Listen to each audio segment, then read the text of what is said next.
Tonight, on the big story, an expose by the Standard about operational ills going on at the much-hyped Madaraka train service have left many Kenyans in shock.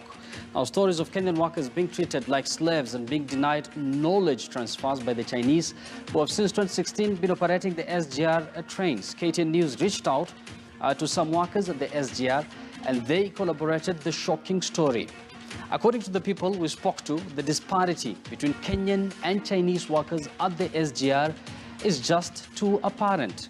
Kenyan workers are not only denied equal pay, but are also subjected to punishment for asking pertinent work-related questions. This is against the backdrop of a 30 million shillings bill that the government pays China Road and Bridges Company to run the SGR every day, totaling to 1 billion shillings every month. This is the big story tonight. Wednesday, the 9th day of July 2018. A very good evening and welcome to the program. My name is Yusuf Ibrahim. Tonight I shall be speaking to John Chumo. He's the Secretary General of Kenya Railway Workers Union, as well as Reynard Bonke. He's the Programs Officer at the Friends for Nairobi National Park. The Deputy Chair of the National Assembly Committee on Transport, Moses Kuria, will also speak to the program by way of phone shortly. But before we hear from them, let me bring in our lead reporter, Sophia Onuna, who is speaking to one of the fierce critics of the SGR project, economist Devin D. Tonight, our focus on the SGR, one that the government, the Uhuru Kenyatta-led government, prides itself in.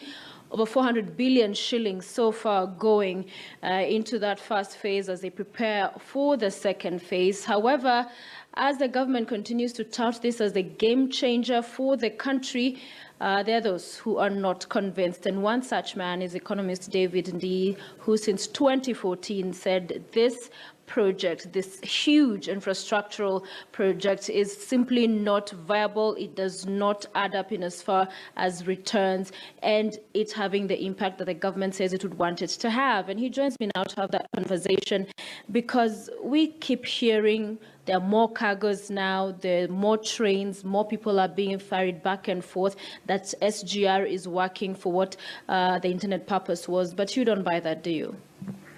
Thank you much, Sophia. We appraise or we evaluate investment development projects on 4 criteria. 1 is financial, whether it will make money. 2, economic, whether its economic benefits will exceed its costs. 3, social.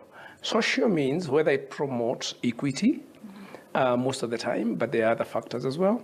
And 4, most important actually, is environmental. Is it sustainable? I looked at this project casually at 2014 before it was started, and I said that it fails all 4. And it is being that we do not have all the parameters, but as more the parameters come out, it becomes more and more evident that that is the case. So let's start with financial. Right. These were sold as a commercially viable project. I said at the time, doing very quick back-of-the-envelope calculations, that for this project to pay its debts, it would need to run more than 50 trains a day, which of course you cannot do on a single track railway. I have looked at it in the last couple of days, following the kind of reportage that is going on, and those numbers still stand. As it happens, there was a study done by Kipra last year, which revealed that contrary to what we were told, that the railway has a capacity for 22 million tons, the actual installed capacity in terms of rolling stock, the trains, is only 8 million tons. Wow. Okay? Now, 8 million tons, and it can only run 8 trains a day. That cannot even service its debt. So it is not a commercially viable project. As I wrote in 2014, it was already evident that the loans would be paid by the taxpayer, and that remains the case. Yeah. So when the government, because they're on record saying that by the end of this year, by December, the project will break even. In fact, the Deputy President saying that by 2020, when the loan repayment should begin, it will not be coming from the exchequer, that SGR will pay for itself. Does that add up? Let's be clear. the loan repayments, interest on the debt started on day one. The way loans are structured, you can get grace period on the principal, but you pay interest. So we've been paying interest since 2014. Right. What is kicking in now, because you understand the loans have 5-year grace, is the principal. And that is kicking in this year. From the media reports we have seen, that is in the order of the two, interest and principal, is in the order of 50 billion shillings a year. The study done by Kipra showed that the maximum revenue that it can make 5 years from now, based on very heroic assumptions, is 50 billion. So even before you have run its costs, because if you're making 50 billion revenue, and you've got costs, the maximum you can probably pay to pay your debt is 10 billion. So there is no time, actually, that it will be able to pay its debt. In fact, the study says quite clearly that for it to be able to make to meet the 22 million tons target, which was the construction target, you have to ramp up its capacity 3 times from what it is today. Yeah. Now, ramping that capacity up 3 times means spending a whole lot more money, means a lot more debt. Okay? So there was no time it was meant to break even on year one, and no project of this scale can break down on year one. So what you are they being dishonest to Kenyans blatantly? They're being completely dishonest, but they always were. The Jubilee lies through their teeth. They lie about many things. They lie about roads. They lie about all sorts of development projects. So, and this is one where they've been caught out, in a project that was not viable, and they're now trying to sort of cover.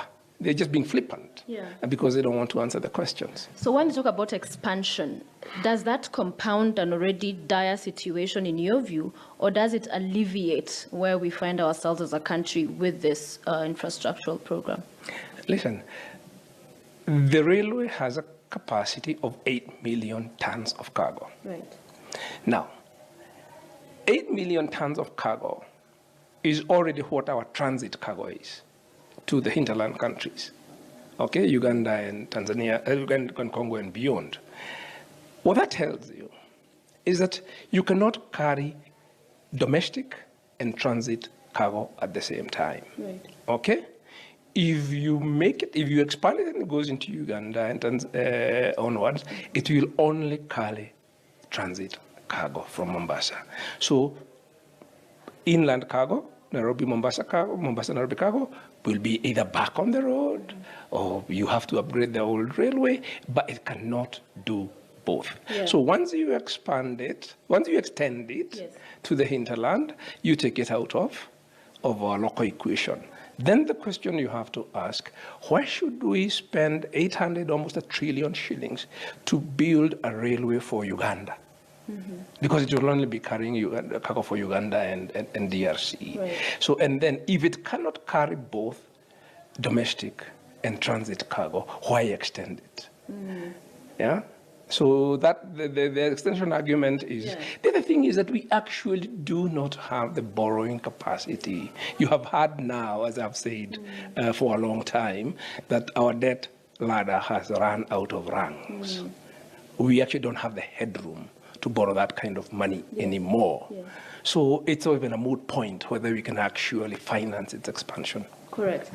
You've seen the reports in the regarding how the service is running, the trains, the claims of racism, reports of racism and discrimination, that some of the programs in the trains are still in Chinese, that the Chinese are favored more even in as far as driving these trains. What does all of this also point to in your view? This was a bad project from day one. It was supply-driven. China. The feasibility study was done by the Chinese, by the contractor. The contractor does a feasibility study for you. He raises the finances, he builds the thing, and then you give it to them to run. Okay, so there are no governance structures that have been put in for this project. I think the new information to the public, which is not new to people who've been following this, was that we are paying 1 billion shillings a month for the Chinese to manage it. Yeah. So we borrowed from them. So we are servicing the debt. We have already paid them about 80 billion shillings in interest since 2014. So if you look at what we've done, these are export promotion projects for China. China is exporting things. It's exporting steel, it's exporting trains. So China lent us money through their Exim Bank. These are export-import sort of financing banks. So China is promoting its trade. We are then paying an interest on that. We are now paying them to maintain the thing. We are buying spare parts from them. So basically, this is a project entirely to benefit China at our expense. It's not peculiar to us. It's happening all over this part of the world, the Indian Ocean and Pacific, based on Chinese sort of whatever global ambitions. If you look at the countries which are now in trouble with similar projects, started with Sri Lanka, with its port and airport, which has now been taken over by the Chinese for military purposes. Djibouti is in the same situation. Pakistan is in the same situation. So we are pawns. Wow. We are pawns in a China power sort of global dominance sort of strategy. Finally, in your view, what happens from here? Will we get to a point where this blows up, goes bust for the poor project you have said from the beginning it was, or are there steps and changes that can be made to make sure it works and Kenyans do not continue feeling the pinch? The problem is now financial, okay? So there's no way other than some refinancing, which I don't know of what kind, we remove the burden from the taxpayer. Right. I did a sort of simple calculation the other day when they said that they don't carry 30,000 containers in 6 months, which means that they're going to carry only 60,000 containers in a year. And based on that, and you look at what the taxpayer is paying, that works out to the fact that we are subsidizing each container as a public. The owner, the commercial owner of the goods is paying 40,000 shillings, and the public is paying 1.3 million shillings per container. Obviously, that will go down if it carries its sort of capacity. But even if you get that up to 200,000 containers, which is unlikely, the taxpayer is still going to subsidizing it to the tune of subsidizing the owners of the cargo to the tune of 200,000 or more per container. So the question you want to ask, should money that should have paid for education and healthcare and other infrastructure, for instance, rural access roads and small irrigation projects and all the other things that we actually need to create jobs and grow the economy, should and reduce poverty, should that money be spent to subsidize industrialists in terms of freight? Right. I think that's a fundamental development question. So when I say it fails on the economic, I already explained how it fails financially. On the economy, it fails on that count, that money, the opportunity cost of that money that we are using to subsidize freight, which people are paying for themselves before on the road, is that this money is not available to do more high return development projects. Then if you look at the social, there's a very big social issue which has not featured. The port of Mombasa is there because Mombasa has a natural harbor. Now the harbor is a natural resource of the people of Mombasa. Now what we're doing is creating a public monopoly. You know, people are being coerced to put their cargo on the SGR. So we are moving the port inland. So the harbor is in Mombasa. That's a natural waterway that ships use. But the people of Mombasa will no longer benefit from it because all the port logistics will now be moved inland. Initially to the ICD in Nairobi, but we also hear that it may be moved to Naivasha. I don't know why. So that's a huge, so you're moving jobs and the economy of Mombasa, which is in many ways a marginalized region in some respects, You're moving it from poorer Mombasa to wealthy Nairobi. So you're moving the dock workers' jobs from Mombasa to Nairobi. Will these people be able to follow their jobs? I don't think so. I think that's potentially a very politically explosive issue. All right. Thank you. Thank you so much, as always, for your time. David and the Economist. Yusuf, back to you. Thank you very much, Sophia, for that. Of course, I'm sure Kenyans have watched everything about that analysis. Of course, taxpayers have to put away with 30 million Kenyan shillings a day, 1 billion Kenyan shilling a month to run the SGR. But let's address the elephant in the room tonight, and that is why we have this discussion following that shocking report by the Standard on Sunday, where Kenya workers are being forced to cope with racism, poor pay, and torture. Yes, you heard me right. Torture in the hands of their Chinese masters. Let's now take a look at the investment of Kenya's biggest infrastructure project that is now turning into an anguish, for Kenyans. We're going to get those infographics for you shortly on the screen. There you go. The total amount is there, 448.9 billion to be spent on SGR by end of this financial year. And 500 billion shillings, those are other costs incurred before 2015, equivalent to KRA annual tax collection. And then 1 billion Kenyan shillings, as I've already said, paid to CRBC to run the SGR per month. That translates to 30 million Kenyan shillings per day. And then 3.5 billion Kenyan shillings is the amount that is free interest advance payment to CRBC that is meant for mobilization, procurement, and cash flow support.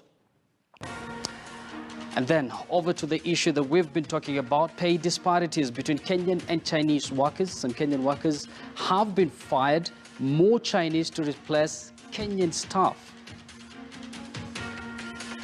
And then, of course, there's poor working condition at the SGR. Kenyan drivers have been sidelined, workers earning less than what is reported at KRA, quote-unquote, unwritten racist rules. Of course, we're going to go into detail of that shocking report coming out of SGR. But earlier, I spoke to two SGR employees on phone on condition of anonymity, and they narrated some harrowing tales in relation to their working environment. We have altered their voices to conceal their identity. Let's listen in. But when it comes to technology transfer, there are issues because you find our drivers have not been able to drive the train since they began training in April 2016. Well, when the president was taken on a ride, it was only a show where it was seen two ladies driving him, but that was a PR. Because they only moved 100 meters, then the Chinese took over.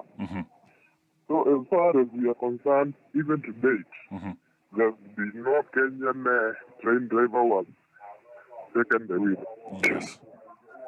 So how many Kenyan drivers are there at the moment? And I understand that some of you have been fired and then you've been replaced by not Kenyan locomotive drivers, but Chinese drivers. Is it true?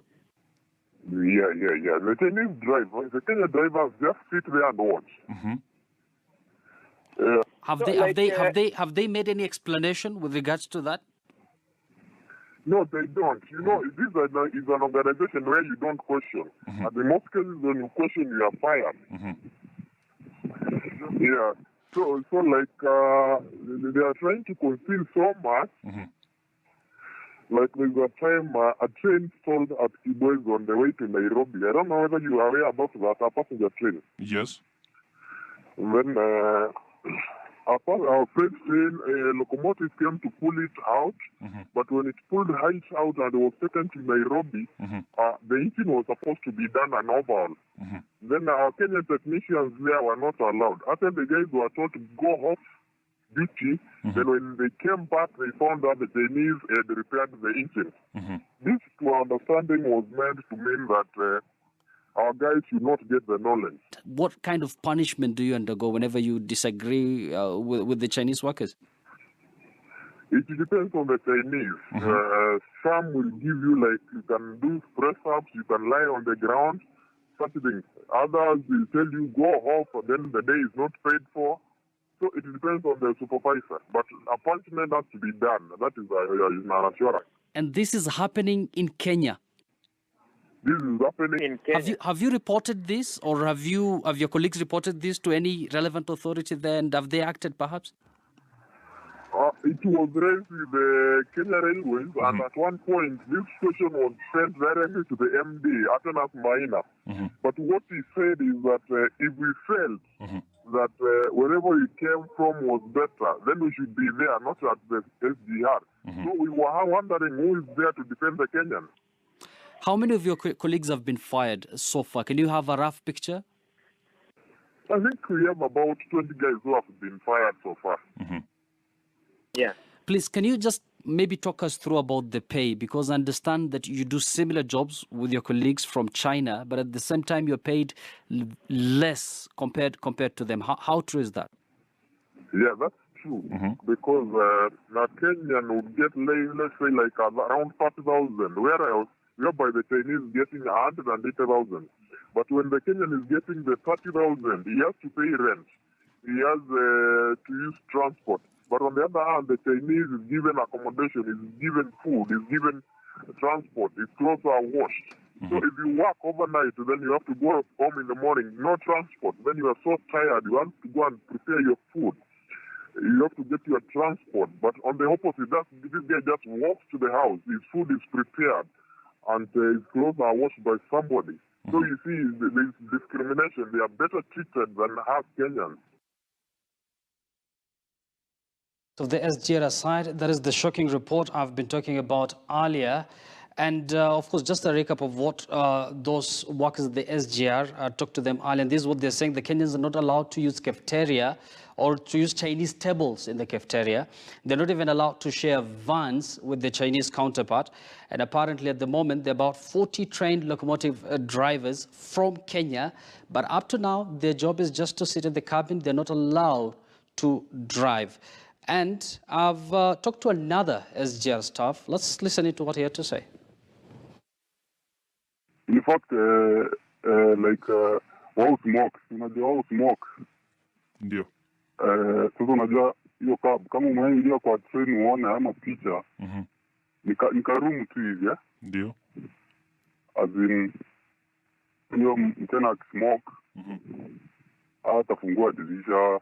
Sasa hiyo smoke tu iko hapo, na unajua akwangi mmoja, anakwanga main driver ni mmoja hivi, alafu anafunza wachena wenzake wawili. Sasa wewe utakaa hapo, wewe ufunze, wewe kazi yako ukae, ufike Mombasa, washe train, kesho hivyo. And you're a driver. You're supposed to drive. Yeah, you're a driver. Yeah, your work is just to see, to watch, because even HR Wang,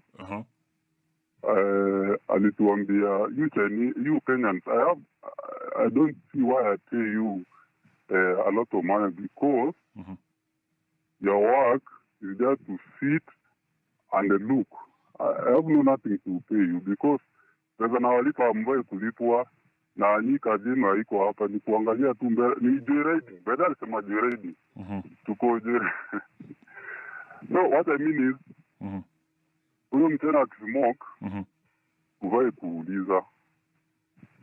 So now ukiuliza, that's another issue. So unakaa tu unaumia tu peke yako. Can you perhaps tell us some of the punishment that Kenyan workers undergo in the hands of their counterparts from China? Okay. Punishment ziko hivi. I mean, if you question our Chinese something like hours, because hours zenye wao tulipa ni kidogo. So ukiingia job kama leo tuseme, yes, ulale tuseme unavaa kuamka kisha asubuhi enda na train.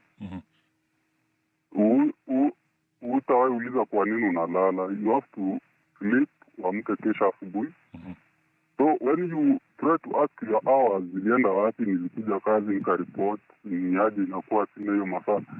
Anakuthreaten with the warning letters.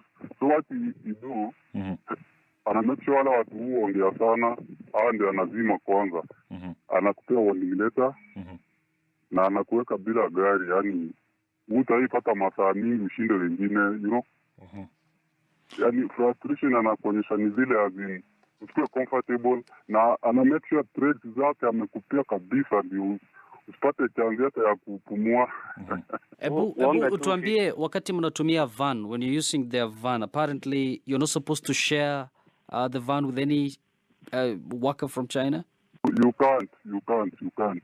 Hata akiwa mmoja ndani huwezi. Hata huyo dereva hawezi simamisha. Huyo Kenyan driver, unajua wanakuwa Kenyan drivers, So hawezi simama, hata already hata yeye anajua mtena kibeba mtena hapa, hata niona Wakenya wakinyeshewa pale hawezi beba. Juu hata hakuna haja, juu atasimamisha mkiingia mfukuzo. Hakuna. Na unajua saa wao wanaweza tumia van waende kulala kwa apartment ama lunch, unaona? Si mambo na job. But wewe unaenda job, huwezi pewa hiyo fan.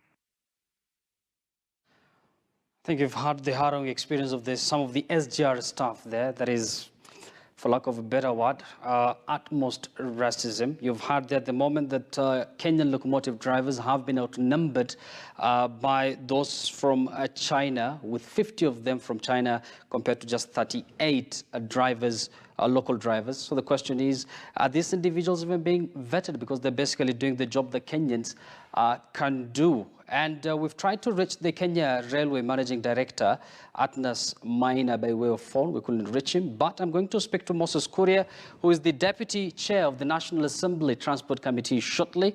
And of course, we'll continue with the discussion right in studio. Of course, you're watching The Big Story right on KTN News. We're going to take a very short break, but we'll be right back with the very latest coming out of the SGR. I'll tell you. Stay with